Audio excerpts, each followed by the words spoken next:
Құрылтай сайлауына тура бір апта уақыт қалды. Қазір қала бойынша барлық сайлау учаскелерінде соңғы дайындық жұмыстары қызу жүріп жатыр. Учаскелердің техникалық жабдықталуы, кабиналардың орнатылуы және мүмкіндігі шектеулі азаматтарға арналған жағдайлардың жасалуы толығымен пысықталуда. Комиссия мүшелері сақадай сай, азаматтардың өз таңдауын еркін әрі ыңғайлы жасау үшін бәрі тас түйін дайын тұр. Маңызды саяси науқан қарсаңында Шымкент қалалық аумақтық сайлау комиссиясының төрағасы арнайы жиын өткізді.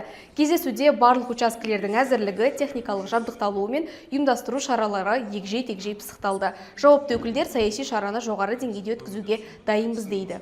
Өздеріңіз білесіздер, қазіргі таңда бүкіл барлық сайлау учаскелері өз жұмыстарын бастап, және сақадай сайын тұр. Біздің гаджетте олар тізімді қазір алып, біздің барлық учаскелерге шақыру қағаздарын таратты. Ендігі заматта адамдар қазір өздері келіп тағы да соған сәйкес учаскеге келіп, өзінің жаңағы учаскеде бар ма екенін, егер бар болса, егер сәлде болса, егер кішкене айырмашылықтар болса, осы айырмашылықты туралауға құқықтары бар.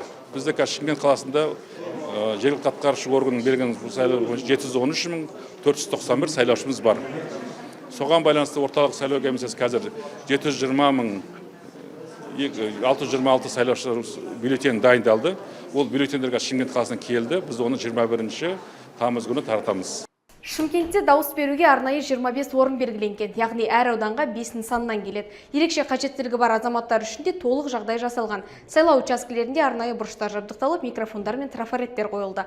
Сондай-ақ тұрғындарды тасымалдауға 35 инватакси тартылса, есту мен сөйлеу қабілеті шектеулі сайлаушыларға 65 сурда аудармашы көмектеседі.